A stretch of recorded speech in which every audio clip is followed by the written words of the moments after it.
ሰላም ሰላም ፋሚሊ የገኒ ሾው ዩቱብ ቻናል ተከታታዮች እንዴት ናችሁ? እኔ ያለሁላችሁ እግዚአብሔር ይመስገን። በሌላ ድራማ ተመልሼ መጥቻለሁ። እንግዲህ ድራማውን እንደምትወዱት ተስፋ አድርጋለሁ። ላይክ፣ ሰብስክራይብ እያደረጋችሁ አበረታቱኝ። እንደሚከተለው አቀርባለሁ፣ ተከታተሉኝ። ፊልሙ ርዕስ እንግዲህ በኩር ይባላል። ቃኘት ቃኘት ሳስደርጋችሁ የበኩር ካራክተሮች ስማቸው ፈሪያ እና መናና ቴዲ ህይወት ሮን ይባላሉ። እስካሁን ያሉት እንግዲህ ስማቸው እነዚህን ይመስላል። ፈሪያ እንግዲህ እናትም አባትም የላትም፣ ማደጎ ቤት ነው ያደገች። የሆነ ጊዜ ላይ አያቷ እያፈላለገቻት ታገኛታለች። ከዛ ከማደጎ ቤት ታስወጥታት እንግዲህ ታሳድጋታለች። የሆነ ሰዓት ላይ እናቷ እንደሞተች እና አባትና እህት እንዳሏት ግን ትነግራቸዋለች። ፈሪያም እንግዲህ አባቷና እናቷ ያሉበትን ቤት እህቷ ያሉበትን ቤት ትገባለች። በጣም ጥሩ ልጅ ስለሆነች ሰውየው ልክ እንደ ልጁ ነው ማያት። መሄጃ የለኝም ብላ ነው የገባች እዛ ቤት። እንግዲህ እንደውም ከወለዳት ልጁ ይልቅ ለሷ በጣም ትልቅ ቦታ ነው ያለው። በጣም ይወዳታል ቴዲ፣ የመና አባት ማለት ነው። መና ግን እሷን አስበልጦ ይወዳታል። እኔን አይወደኝም ብላ በጣም ትቀናባታለች። ይህም እንግዲህ ጭቅጭቅ ነው እነሱ ጋር። በጣም ነው የሚጨቃጨቁት፣ በጣም ነው የሚደባደቡት። ልክ በቃ ያው እህታማቾች መሆናቸው ያችኛዋ ስለምታውቅ እህትና እህት አንዳንድ ጊዜ ሪል ጸብ ሳይሆን ዝም ብሎ መጨቃጨቃላ፣ እንደሱ በጣም ይጨቃጨቃሉ። ሁሌም ሰውዬ መሀል ገብቶ ይገላግላቸዋል። ግን ምን ላይ ነው የተጣላችሁ ብሎ ሲጠይቃቸው መናን አይጠይቃትም። የራሱን ልጅ ያችኛዋን ነው የሚጠይቃት ፈሪያን። አንቺ ዝም በይ ብሎ ሁሌ ልጁን ስለሚቆጣት እሷን በዛ ምክንያት አይወደኝም ትላለች። ተብዬዋ ደግሞ እንግዲህ ባል አላት፣ ፍቅረኛ አላት። ግን ቴዲን የቀረበችው ለሀብቱ ስትል ሀብቱን ለመውረስ ስትል ነው። ቤት እንደገባች መናም በጣም እጇ ውስጥ አስገብታታለች። በጣም የዋህናት፣ ምንም አታውቅም። ያው ፈሪሃ ላይ ስለምትቀናባት ብቻ ህይወትን ቀረበቻት። ልክ እንደ እናቷ አድርጋ ተቀበለቻት። ብዙ ነገርን ታወራታለች። ፈሪሃ ግን እንደሱ አይደለችም። በጣም አስተዋይ ልጅ ስለሆነች ህይወትን ምንም ስላላመነቻት ትከታተላታለች። የሆነ ቀን ስልክ ስታወራ ትሰማታለች። እንግዲህ አንድ ወር ውስጥ ነው ጨርሼ የምመጣ የኔ ፍቅር ብላ ስታወራች ሴትዮ ቆይ ምንድን ነው አንድ ወር ውስጥ የምጨርስ እያለች ከዛም በኋላ መከታተል ትጀምራለች። ሌላ በኩል ደግሞ መና በጣም ትበሳጫለች። ቆይኔ አባቴ ለምንድን ነው እኔ እንደዚህ የምጠላኝ? ለምንድን ነው ፈሪያን የሚያስፈልጣት ብላ ስታለቅስ ህይወት መታ ምን ሆነች ነው እንደዚህ የምታለቅሽ ብላ ታባብላታለች። ለምንድን ነው ግን አባቴ ይጠላኛል ብለሽ የምታስቢ ብላ ስጠይቃት እናቴ እኔን ስትወልድ ነው አሉ የሞተች፣ በዛ ምክንያት የምጠላኝ ይመስለኛል ትለዋታለች። እሷም አይዞሽ በቃ ምናምን ብላ ታባብላታለች፣ ታስመስላለች ህይወት። በሌላ በኩል ደግሞ ፈሪሃ ዛሬ በቃ መሄድ አለብኝ አያቴ ጋር ትላለች። ቴዲም ሂጂ ይላታል። ህይወት መታል። እንዴት ነው የምትሄደው? ዛሬ እኮ ትልቅ እንግዳ አለብን ብላ ትቆጣለች። ህይወት ተናግሬያለሁ፣ ትሄዳለች። ሁሌም በየ15 ቀኑ ሄዳ አያቷን ታያታለች ፈሪሃ ይላታል።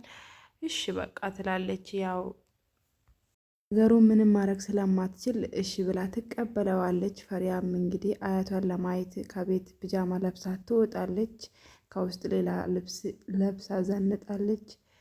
ህይወት ትከተላታለች ስትወጣ ከኋላ። ፈሪያ የሆነ መንገድ ላይ ስትደርስ ፒጃማውን ታውለቅና ፌስታል ውስጥ ታደርግና በኖርማል ልብሷ ትሄዳለች። ይቺ ልጅ ቆይ ማናት? ምንድን ነው እያደረገች ያለችው ብላ ህይወት በጣም መጠራጠር ትጀምራለች።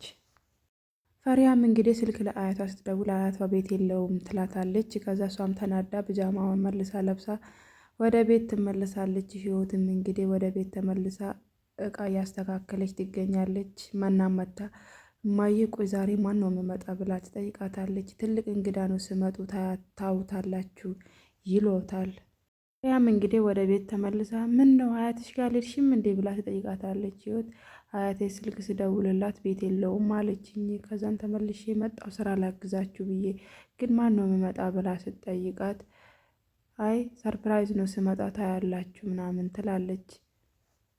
እሺ በቃ ብለው ያለውን ነገር ሁሉንም ነገር አቀራርቦ ቁጭ ብለው መና ማንን ነው የሚመጣ ብለሽ በጣም ጓጉተሻላ ለማየት? ቆይ ማን ይመስልሻል ግን ትላታለች። ፈሪሃ ለመና ማንም ቢሆን ምን አገባኝ እኔ ትላታለች። እኔ እኮ ከፍቅረኛሽ ጋር ስለተጣላሽ ቴዲ ላንቺ አስቦ ደህና ሰው ቤት ካመጣ ብዬ እኮ ነው ትላታለች። ጭራሽ ያኔ ብቻዬን ሆኜ ብቸኝነት ተሰምቶኝ ምስጢሬን ስላወራሁሽ ጓደኛ የሆንሽ መሰለሽ እንዴ? ውጪ ተነስተሽ ብላ ትቆጣታለች። እሺ በቃ ትቆጪ ትላታለች። ሁለቱ መደባደብ ይጀምራሉ። ጭንቅላቷን እዛ ታዞራታለች። መና ፈሪሃን በዚህ መሀል ባልና ሚስት እየሮጡ ይመጡና ቆይ ምንድነው ሁሌ እንደዚህ የምትደባደቡት ብሎ ይጮኋሉ። ፈሪሃ ምንድን ነው ብሎ እስኪ ዛሬ እንኳን ልጄ ምንድን ነው ብለ እሷን ጠይቃት ትላለች። ስታስቀሳስር እንግዲህ ህይወት ስጠይቀው በቃ ዝም ብላ ነው እንደዚህ እንትን የምትለኝ ምናምን ብላ ትጮኋለች። ሁሌ እንደተጋተተችኝ ነው ብላ መናም ማረባ ነገርም አልተናገረችም። ሁለቱ ፈሪሃ እና ቴዲ ከዛ ክፍል ይወጣሉ። መናና ህይወት አንድ ላይ ይቀራሉ።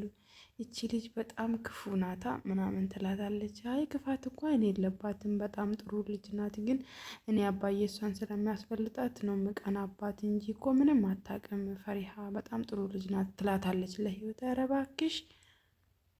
እባክሽ ምናምን ትላታለች ህይወት። እንዳይመስልሽ ለማንኛውም ግን እኮ እሷ ከዚህ ቤት ብትወጣ እኮ አባትሽ ይወድሻል፣ ለምን አናባረራትም ትላታለች። እንግዲህ አላማዋን ለማሳካት አባዬ ሻይል ምናምን ይላታል። ሁለቱም ታይዞ ወጣሉ።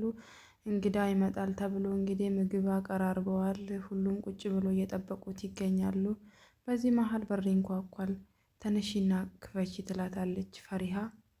ዘመና አንቺ ክፈቺ ትላታለች። ከዘመና ልትሄድ ስትል ቆይ እንደውም እኔ ከፍታለሁ ትላታለች። ጁስ እየጠጣች ነበረ። ልክ በሩን ስትከፍቱ በጣም ትደነግጥና የያዘችውን ብርጭቆ መሬት ላይ ትወረውርና ብርጭቆ ይሰባበራል። ወይኔ ጉዴ ፈላ ተሰበረ ብርጭቆ ብላ ወደታች ስትወር ቆይ እንዳይቆርጥሽ እኔ ላግዝሽ ይላታል አሮን። እንግዲህ አዲሱ እንግዳ የመጣ ከዛ አንተ እዚህ ምንድን ነው የምትሰራ ትለዋለች። ከዚህ በፊት እንግዲህ ተገናኝተው ያውቃሉ። መናና አሮን ይተዋወቃሉ። ፈሪሃም እንግዲህ ሁኔታቸውን ስታይ በጣም ግራ ትጋባና ምንድን ነው የተፈጠረ ብላ ትጠይቃቸዋለች። በሌላ በኩል ደግሞ ባልና ሚስትም ቁጭ ብሎ እየጠበቁት ምግቡ ልጆች በቃ እንግዳው መጥቷል ብሎ ምግብ ቀርቦ እየበሉ ይገኛሉ። ቆይ አባዬ እሱ ማን ነው ብላ ትጠይቀዋለች። እኔ እኮ ስመጣ ሁሉንም ነገር እንድንነግራችሁ ብዬ ነው እንጂ እኮ ወንድምሽ ነው ይላታል። ወንድሜ? ጭራሽ ወንድሜ? ይሄማ ሊሆን አይችልም ምን ብሎ ሁለቱም ይደነግጣሉ። መናና ፈሪሃ ምን ሆናችኋል ልጆች ይላቸዋል። ቴዲም እንግዲህ እኔ ወደ ክፍሌ መሄድ አለብኝ ብላ ስትነሳ መና አይ ተነስና ተቃቀፉ እንጂ ይለዋል። ከዛ መናና አሮን ይተቃቀፋሉ። አዎ የእሷ ልጅ ማለት የኔ ልጅ ማለት አይደል የህይወት ልጅ ነው አሮን ይላታል። እየሮጠች ወደ ክፍሏ ትገባለች። እነዛ እየበሉ ነበረ። በመሀል ህይወት ስልክ ይደውልባታል። ስልክ ለማውራት ሽንት ቤት ትገባለች። ተነሺና እስኪ ህይወትን ጥራት ይላታል ቴዲ። ፈሪሃም እንግዲህ ህይወትን ተከትላ ወደ ሽንት ቤት ስትሄድ ህይወት ተደብቃ ስልክ እያወራች ነበረ ከባሏ ጋር። ፈሪሃ ሁሉንም ነገር ትሰማለች። ልክ በሩ ልታንኳኳ ስትል በሩ አልተቆለፈም ነበረና ገብታ ትወድቅባታለች። ህይወት ላይ አንቺ ምንድን ነው የምትሰሪ? ከዚህ እያዳመጥሽኝ ነበረ።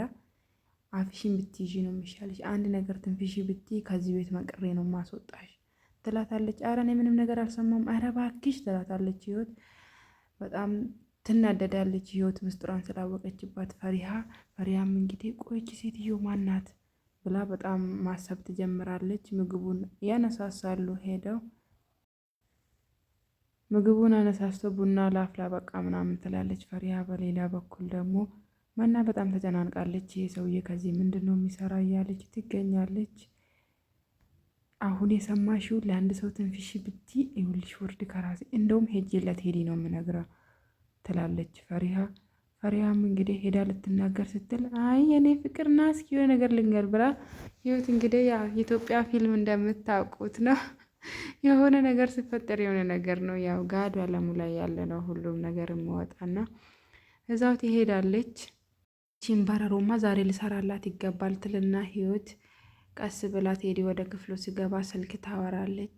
አዎ ሁሉንም ፋይል አሮን ክፍል አስቀምጫለሁ፣ ስለዚህ ነገ አስፈርምበታለሁ ትላለች። እንደሚይዝሽ እርግጠኛ ነበርኩ ብላ ፈሪሃ በጣም ደስ ብሏት ትሄድና አሮን ክፍል ስትገባ ህይወት ደግሞ ሁሉንም ሰብስባ ዛቸው ትሄዳለች። ስትሄድ በጣም ትደነግጥና አሮንም አልሰማትም ተኝቶ ስለነበረ ፍራሹ ላይ ትወድቃለች። ቴዲም ያየውን ማመን ያቅተዋል። አንቺ ከዚህ ምንድን ነው የምትሰሪ ብሎ በጣም ይደነግጣል። ጋሽ እንደሱ እኮ አይደለም፣ ህይወት በጣም መጥፎ ሰው ናት፣ ከሃዲ ናት እና ወረቀቱ ፍለጋ ነው የመጣት ነው። አሁንም ሌላ ውሸት፣ በጣም አሳፋሪ ነሽ ብሎ በጥፊ ያጋጫታል። ሁሉም ተናዶ ከዛ ክፍል ይወጣሉ። ይህ ፈሪሃ አንተ ከልጅ አስበልጠ የምትወዳት ፈሪሃ ማለት ይቺ ናት፣ አታቃትም ስልህ እኮ ነበረ። ስለዚህ ነገ ጠዋት ልናባረራት ይገባል ትለዋለች ህይወት። እንዴ ፈሪሃ እኮ መሄጃ የላትም፣ ወዴት ነው ማባረራት? ደግሞ ያየሁትን ራሱ ማመን አልቻልኩም ይላታል። አዎ መሄድ አለባት። ቆይ ስታመጣኝ አንቺ እንደፈለግሽ መሆን አለብሽ ምናምን ስትለኝ አልነበር እንደ አሮን ራሱ በጣም ደብሮታል እንደዚህ በመሆኑ ልጄ ራሱ እንቅልፍ አጥቷል። ስለዚህ መሄድ አለባት። እሺ በቃ ነገ ጠዋትን ጨርቋን አስዘን እናስወጣታለን ምናምን ይባባላሉና ይተኛሉ ሁለቱም። ፈሪሃ ግን እዛ ጋር በጣም ተጨንቃለች። አሁን ካባረሩኝ አላማዬን ሳላሳካ ደግሞ ለዚች ጭራቅ ሴትዮ እህቴንና አባቴን እንዴት ነው ትቼ የሚሄደው ብላ በጣም ተጨናንቃለች። ስለዚህ ከዚህ ጭንቀት ልታስወጣኝ የምችለው መና ናት ትላለች። አሁን ደግሞ መና ጋር ብሄድ ትጨቀጭቀኛለች። እሺ ምንድነው የማደርገው አምላኬ ሆይ እርዳኝ እያለች ብቻዋን ታወራለች ፈሪሃ። በዚህ መሀል ተነስታ አሮን ነው በቃ ከዚህ ውስጥ ማስወጣኝ ብላ አሮን ክፍል ትገባለች። አሮን ተኝቶ ስላልነበረ ግቡ፣ ማን ነው ህይወት ግቢ ምናምን እያለ ይገኛል። ህይወት መስለው በጣም እንግዲህ ተነስቶ በሩን ስከፍት እሷ ናት። ምንድነው መሰሪያ አንቺ ከዚህ ቆይ ከኔ ፍቅር ያዘሽ እንዴ ምናምን ይላታል። እሷም በጣም ቀልደኛ ነህ እባክህ ብላ ፍራሹን መፈለግ ትጀምራለች። ፍራሹ ስር ግን ምንም አልተገኘም። በጣም ካሰብኩሽ በላይ የዋህ ነሽ ይላታል። አውቃ ነው እንዴ ወጥመድ ውስጥ ያስገባሽኝ? የዋህ ብትሆኝ ደግሞ ነገሮች ቶሎ ይገቡሻል ማለት ነው ብሎ ሙድ ይዝባታል። ለማንኛውም አንቺ በጣም የዋህ ልጅ ስለሆንሽ ይሄንን ቼክ ይዘሽ ከዚህ ቤት ውልቅ ብለሽ ውጪ፣ ሽንም አንቺንም አደጋ ላይ አትጣይ ብሎ ቼክ ጽፎ ይሰጣታል። ይህ እኔ በብር የምገዛ እንዳይመስል ብላ ሰድባው ትወጣለች ወርውራበት። እሷም እንግዲህ ሳሎን ሄዳ በቃ በጣም ትጨናነቅና ታለቅሳለች። እሱም እንዴት ነው እኔን የምትሰድበኝ ብሎ ተከትሏት ይወጣል። ወጥቶ ምንድን ነው ቆይ አንቺ ከኔ ምንድን ነው የምትፈልጊ ንገሪኝ ስለ ቤተሰቦች ስለው ማደጎ ቤት እንዳደገች ሁሉንም ነገር ትነግረዋለች እያለቀሰች። እኔ በጣም ሰው ርቦኛል ስትለው አቅፎ ያባብላታል። ሁለቱ እዛ ጋር ታኝተዋል። ጠዋት ስትነሳ መና ፈሪሃን ስትፈልጋት ፈሪሃ እዛ ጋር ታኝታለች እና በጣም ትደነግጣለች። ዛሬ ይዤላችሁ የመጣሁት ይሄንን ይመስላል።